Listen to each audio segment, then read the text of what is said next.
Good morning students. आज हम start करेंगे जहाँ से हमने लास्ट टाइम अपना टॉपिक ख़त्म किया था। ये देखिए हमने लास्ट में किया था ऑपरेटर्स प्रेसिडेंस।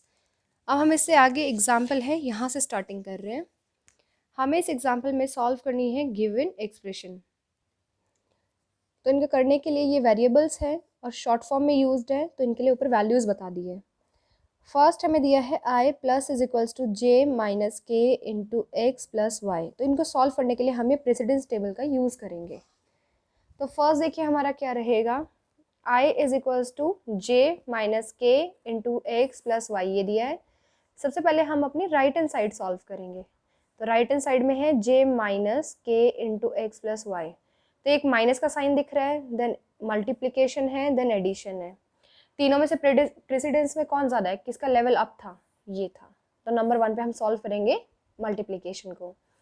तो k इंटू एक्स ये पहले सॉल्व करेंगे, इसलिए ब्रैकेट लगा दिया इसने कि सबसे पहले क्या सॉल्व करेंगे, मल्टीप्लीकेशन। इसको सॉल्व किया, इसका आंसर देखिए अब कैसे आएगा। j की वैल्यू यहाँ से देख रहे हैं हम, j हमें गिवन है 3, देन हमें i गिवन है 2, मैं साथ साथ लिख देती हूँ, यहाँ पे i तो आएगा नहीं इसमें।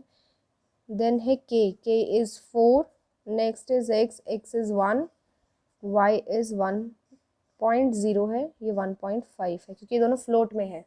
तो जब फ्लोट में हम वैल्यू लिखते हैं तो एक चीज़ का ध्यान रखिएगा, वो 1 नहीं लिखी जाएगी, वो 1.0 लिखी जाएगी कि पॉइंट तो आएगा ही फ्लोट में। तो के इंटू एक्स करना है, तो 4 इंटू ये वाला तो नंबर 1 उसके लिए लिखा है, 4 इंटू 1.0, ये कितना बन जाएगा, मल्टीप्लीकेशन के बाद 4 बन जाएगा। ये देखो 4 आ गया इनका आंसर। अब इसके बाद मेरे पास बच गया है माइनस एंड प्लस, ये दोनों तो सेम होते हैं, सेम लेवल है, लेकिन अब इसको सॉल्व करने के लिए हम क्या करेंगे, लेफ्ट टू राइट। तो सबसे पहले लेफ्ट में कौन आया, माइनस, तो पहले हम माइनस को सॉल्व करेंगे। j माइनस 4 मतलब 3 था j की वैल्यू, 3 माइनस 4 कितना आ जाएगा, -1। फिर आगे प्लस y था, ये एज इट इज रखा। अब इन दोनों को सॉल्व कर लो, क्या आ जाएगा 0.5। अब इस लाइन का मतलब क्या है, i is equals to I plus 0.5। I is equals to I की वैल्यू कितनी दी हुई है आपको इस एग्जाम्पल में 2, तो 2 प्लस 0.5 से कितना बन जाएगा 2.5। तो अब आई में नई वैल्यू क्या डल जाएगी, 2.5 डल जाएगी। ऐसे ही नीचे वाले एग्जाम्पल्स हैं 2 और इसी के पार्ट, ये आप चेक करें। अब देखिए क्या होगा, सी में आपके पास क्या होता है, C permits mixing of constant and variables of different types in an expression. आप एक एक्सप्रेशन जैसे अभी ऊपर था ये आई जे वाला, उसमें वो आपको परमिशन देता है कि आप कांस्टेंट और वेरिएबल को कैसे भी मल्टीप्लाई इनटू डिवाइड कर सकते हो। और वो करेगा क्या कि जब दो मल्टीप्लाई हो, जैसे एक इंटीग्रल है, दूसरा कैसा है, रियल है, इंटीजर इनटू रियल। तो आंसर वो आपको कैसा देगा ये बता रहा है अब इसमें। तो मिक्स मोड कन्वर्जन कैसे, देखिए अपने आप ही वो कन्वर्ट कर देता है। देखिए इसने लिख दिया है, in C this is not consider, sorry यहाँ से करते हैं, the arithmetic expression contains one operand of type int and another of type float.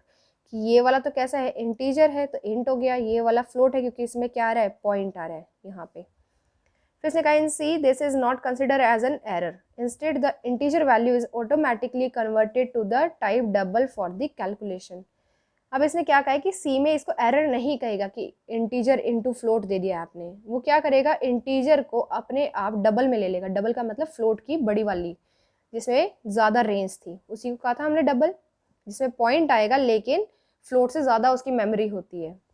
तो इसने क्या कहा है, इसको हम क्या बोलेंगे, इम्प्लिसिट कन्वर्जन, की अपने आप अंदर ही अंदर उसने कन्वर्ट कर दिया, आपको नहीं दिखाई देगा। आपने लिखा था 10 इंटू 4.3, कंप्यूटर लेकिन पहले क्या करेगा, इसको लिखेगा 10.0, फिर दोनों को मल्टीप्लाई करेगा क्योंकि फ्लोट में फ्लोट को मल्टीप्लाई करेगा। तो अब इससे आपको पता क्या चला है, इंट से फ्लोट पे गया, ये फ्लोट क्यों नहीं बदल गया इंट में। तो इसने ये लाइन लिख के देखो, कन्वर्जन कैसे होगी, हाइयर में जाएगी, लो से हाई की तरफ जाएगा हमेशा। इंट छोटा है, फ्लोट बड़ा होता है, तो उसकी तरफ जाएगा। अब इसलिए इन्होंने टेबल दे दी, देखो आगे आपको ये टेबल है, ये चेंज कैसे होगा, अगर साइंड कैर है तो वो आ जाएगा अनसाइंड कैर में, अगर अनसाइंड कैर है तो वो बन जाएगा इंट, इंट है तो अनसाइंड इंट, अनसाइंड इंट आएगा बड़ा मतलब हो जाएगा लॉन्ग इंट में, लॉन्ग इंट से आ जाएगा लॉन्ग अनसाइंड इंट में, फिर फ्लोट में बदल जाएगा, फ्लोट वाला बदल जाएगा डबल में, डबल से बदल जाएगा लॉन्ग डबल में। नेक्स्ट आता है आपका कास्ट ऑपरेटर। कास्ट ऑपरेटर क्या करता है, आपने ऊपर लिखा था जब प्रोग्राम स्टार्ट किया इंट ए, लेकिन जब आप प्रोग्राम नीचे करते गए तो आपको लगा कि मुझे ये यहाँ पे मैंने गलती कर दी है ए को इंट लेके, मुझे ये फ्लोट चाहिए था, मुझे ये फ्लोट चाहिए था। तो मैं क्या करूँगी, नीचे मुझे जहाँ पे भी इसको फ्लोट बनाना है मैं उसको फ्लोट वहाँ पे बना सकती हूँ। और ये होता कैसा है, यूनरी ऑपरेटर होगा, मतलब एक पे ही काम करेगा। अब देखो इसने बनाया int A is equals to 9। A एक इंटीजर टाइप का है जिसकी वैल्यू क्या है 9 है। फ्लोट बनाया बी को। अब इसने जब ये काम शुरू किया तो इसको ध्यान आया कि अगर यहाँ पे फ्लोट नहीं है, जैसे ऐसे लिखा है b is equals to A plus 10.0, तो इसने देखा कि ये एक मुझे फ्लोट बनाना चाहिए था वेरिएबल, मैंने बाय मिस्टेक इसके ऊपर इंट बना दिया, या फिर अब मैं चाहता हूँ इस लाइन के लिए क्या बन जाए, फ्लोट बन जाए। तो हम क्या करेंगे, इसके आगे पैरेंथेसिस में लिख देंगे फ्लोट। तो अब ए की वैल्यू 9 ना लिख के क्या लिखेगा 9.0, मतलब इंटीजर से फ्लोट बना देगा। तो आप ऐसे भी कर सकते हो।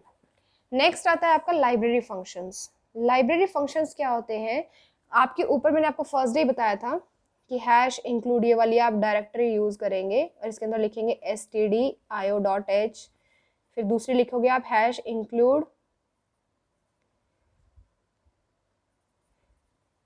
conio.h। ऐसे ही आप जब इन फंक्शंस का यूज़ करना चाहोगे तो इनकी डायरेक्टरी अलग अलग है, वो मैं आपको एक एक करके बता देती हूँ।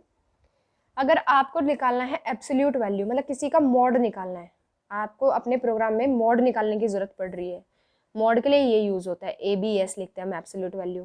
तो ये यूज़ करने के लिए आपको एक डायरेक्टरी ऊपर लगानी पड़ेगी, सेम ऐसे ही हैश इंक्लूड करके, और उसका नाम देखिए क्या रहेगा, ये वाला आ जाएगा, इसका आएगा stdlib.h में आएगा ये। मतलब आपको सेम ऐसे देखो जैसे ऊपर लिखा है ना हैश इंक्लूड, इनके अंदर लिखना है stdlib.h। तो आप क्या करोगे, आप इसको यूज़ कर सकते हो, अगर आपने ऊपर ये डाल दिया है लाइब्रेरी फंक्शन यूज़ किया तो आप इनको यूज़ कर सकते हो। फिर नेक्स्ट वाला आएगा आपका सीलिंग फंक्शन। जब आपको नेक्स्ट इंटीजर लिखना होता है, सीलिंग फंक्शन आपने पढ़े होंगे मैथ्स में भी, तो ये किस में आएगा, math.h में। देन आपको कॉस निकालना है, कोसाइन तो हम पढ़ते ही आए हैं, तो ये भी आएगा math.h में। देन tan भी आएगा math.h में। देन आएगा आपका साइन, सेम math.h। फिर आएगा आपका पावर फंक्शन, मुझे एक d1 की पावर d2 लिखनी है, मुझे लिखना है d1 raise to power d2। तो उसके लिए मुझे क्या करना है, मुझे ऊपर यही सेम math.h फाइल का यूज़ करना है। फिर फ्लोर फंक्शन, फ्लोर फंक्शन देखो कैसे होता है, मैं आपको पहले ये सीलिंग और फ्लोर बता देती हूँ अगर आपने याद नहीं है। मुझे एक नंबर दिया है 0.5, तो इसका सीलिंग फंक्शन तो बनेगा 1, फ्लोर फंक्शन बनेगा इसका 0। ये फ्लोर, इसका बेस फ्लोर है, इसकी फ्लोर है, इसकी सीलिंग है, ये आ जाता है। अगर मैं सीलिंग देखूँ, फॉर एग्जाम्पल मैंने लिखा है सील ऑफ 1.6, तो क्या बनेगा, इससे बिल्कुल नेक्स्ट इंटीजर कौन सा आता है, सील का मतलब ऊपर कौन है, 2 है। ऐसे ही मैं सील लिखूँ 2.8, तो वो क्या बनेगा 3। और मैं इसका फ्लोर निकालूं, फ्लोर ऑफ 1.6, तो वो आएगा 1, कि इससे बिल्कुल पहले वाला इंटीजर कौन सा है, और इसका फ्लोर क्या आ जाएगा 2। अच्छा नेक्स्ट हमें क्या देखना था, फ्लोर, फ्लोर भी किस में आएगा आपका math.h में।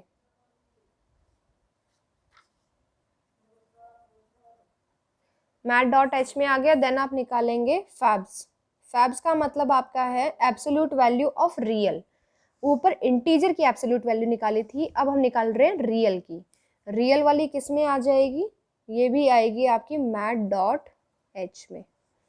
नेक्स्ट आपका स्क्वायर रूट, जब किसी नंबर का स्क्वायर रूट निकालना हो तो ये भी आपका किस में आएगा math.h में। e raise to power d, जैसे हमें e रेज टू पावर 3 निकालना है तो ये यूज होगा e d, d का मतलब 3 ले लोगे, आप लिखोगे exp और फिर पैरेंथेसिस में 3, तो क्या आ जाएगा e रेज टू पावर 3। ये भी आपका आएगा math.h में। फिर आता है आपका log, log भी आएगा आपका math.h में। फिर आता है आपका गेट केयर, गेट केयर आपका आएगा stdio.h में। ये क्या करता है, इसका काम मैं बताऊंगी, पहले मैं लिखा देती हूँ आपको। फिर नेक्स्ट ये भी आएगा आपका stdio.h।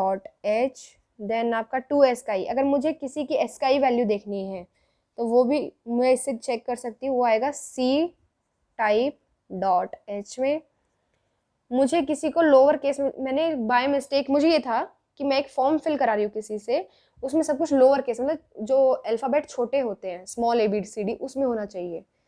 तो हो सकता है किसी ने by mistake caps lock on कर रखा हो, सब बड़े में लिख दिया हो, तो आप ये लगा दोगे तो वो अपने आप क्या हो जाएगा, चेंज हो जाएगा लोअर केस में। तो ये भी यूज इसमें आएगा सी टाइप डॉट एच, ये जुड़े हुए हैं बिल्कुल, अलग अलग नहीं है, कोई स्पेस नहीं है इसमें। ये भी सी टाइप डॉट एच में। नेक्स्ट आएगा ये भी सी टाइप डॉट एच में। इसके बाद देखिए, अब मैं आपको फंक्शंस कुछ नोट करा देती हूँ। गेट कैर क्या होता है, गेट सी क्या होता है।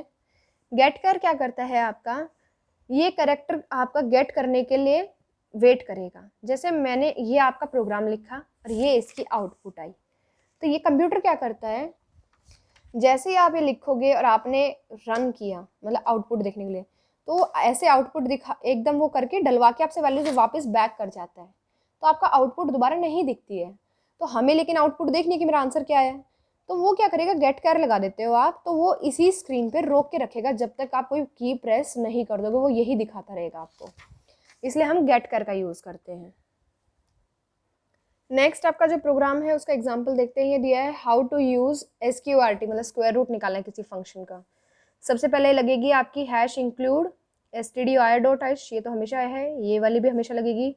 अब देखो स्क्वायर रूट वाला मैंने अभी आपको किसमें बताया था, mat.h में, तो mat.h लगाएंगे हम, हैश इंक्लूड mat.h, क्योंकि ये वाला फंक्शन इसके अंदर है। अगर आप ये नहीं लगाते हो तो आपको एरर आ जाएगा कंप्यूटर में कि आपने मिस कर दी इसकी लाइब्रेरी फाइल।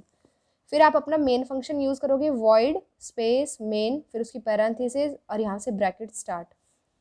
फिर आप एक नंबर लोगे भाई जिसका आपको स्क्वायर रूट निकालना है, तो आप लिखोगे $x सेमीकोलन। क्लियर स्क्रीन ये किस लिए यूज़ होता है, मैंने एक बार आंसर निकाला, ठीक है आगे आंसर, फिर मैंने दोबारा आंसर निकाला, तो मुझे पहले वाला आंसर नहीं दिखना चाहिए, अब हर बार मेरा साफ पेज होना चाहिए। मैं अगर आपको बोल दूँ कि ये आंसर पहले वाले का था बच्चे का और ये अब आप लिखो इस पर, तो ऐसा नहीं होना चाहिए, हर बार एक न्यू पेज आना चाहिए, साफ पेज बिल्कुल। तो उसके लिए हम क्या करते हैं, क्लियर स्क्रीन लगाते हैं। फिर देखिए इसके बाद सेमीकोलन, फिर मुझे आपसे पूछना है कि आप किस नंबर का स्क्वायर रूट निकलवाना चाहते हो, तो आप प्रिंट एफ में लिखोगे enter the number whose square root is to be found. ये लाइन आपको लिख के दिखाई देगी स्क्रीन पे जब आप रन करोगे। फिर नेक्स्ट आएगा, जब आपने ये किया तो इसको पढ़ेगा कंप्यूटर, तो पढ़ेगा कैसे, scan F %1f comma %x, यहाँ पे सेमीकोलन। ये लाइन क्या करेगी, जो भी अब आपने कंप्यूटर की स्क्रीन पे लिखा होगा नंबर उसको पढ़ेगा कि जो भी नंबर आपने दिया है उसको कहाँ डाल दे, x के अंदर डाल दे, x की वैल्यू बताओ आपको। 1f का मतलब क्या है कि कम से कम एक डिजिट तो यूज़र ने डाली ही हो, डल गई। अब आप लिख दोगे print F the square root of के बाद ये आ गया तो ये जाएगा कॉमा के बाद, पहले वाली जो भी वैल्यू उसको उठा के यहाँ रख देगा। ऑफ जो आपने पूछा था इज क्या आएगा, SQRT x का मतलब क्या है, उसका स्क्वायर रूट निकाल देगा। अब जो आपको अपनी ब्लैक स्क्रीन, एक आपकी जो रन वाली स्क्रीन है वो दिखाई देगी, उस पर क्या लिखा आएगा, सबसे पहले enter the number whose square root is to be found, क्योंकि देखो प्रिंट एफ में आपने यही लिखा था, ये लिखा आएगा। फिर आपने प्रेस कर दिया 9 प्रेस करने के बाद आपने दबा दिया एंटर, तो कंप्यूटर क्या करेगा, अब इसको पढ़ेगा बाय यूजिंग स्कैन एफ और इस वैल्यू को x के अंदर डाल देगा। तो अब x की वैल्यू कितनी हो गई है, 9। फिर वो इस लाइन को प्रिंट करना शुरू करेगा, द स्क्वायर रूट ऑफ, यहाँ पे लेके आएगा x को। अब देखो f में है ना, पर f का मतलब क्या है, फ्लोट, 9 नहीं लिखेगा वो, उसको क्या लिखेगा, 9 पॉइंट, इतनी होती है ना उसमें देखो रेंज, वो पूरे को भर के देगा आपको। इज लिखा, यहाँ पे कौन आएगा, स्क्वायर रूट किसका, x का, ये देखो x है ना ब्रैकेट में, तो इसका स्क्वायर रूट क्या आ जाएगा, 3, ऐसे दिखाई देंगे। नेक्स्ट ऐसे ही कुछ इसने एग्जांपल्स दिए हैं, इनको आप रीड करें, अगर आपको इसमें कोई डाउट है तो आप मुझे बताएं।